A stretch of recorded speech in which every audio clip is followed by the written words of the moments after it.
Muchas gracias, señora presidenta.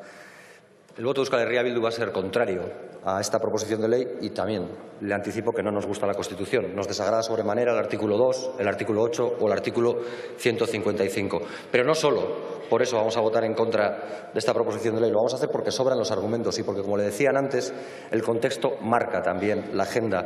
Y esto se enmarca dentro de una ofensiva total contra la escuela catalana. Ayer fue contra la vasca, hoy contra la catalana, mañana contra toda aquella escuela que decida crearse en su territorio y para crear un modelo educativo ajeno o alejado de la imposición ideológica, del adoctrinamiento ideológico que nos quieren imponer desde el unionismo o el constitucionalismo.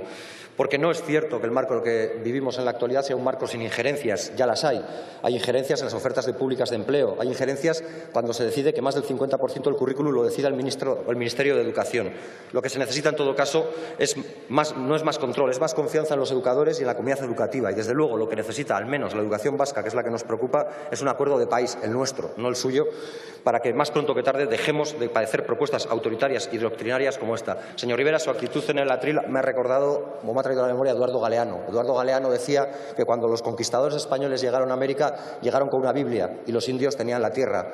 Les pidieron que cerraran los ojos y rezaran. Cuando abrieron los ojos, los indios tenían la Biblia, pero los conquistadores españoles tenían toda la tierra. Eso no le va a pasar en Euskal Herria y seguramente no le va a pasar en otros lugares. No les vamos a dejar. Muchas gracias. Tiene la palabra la señora Sorlí Fresquet.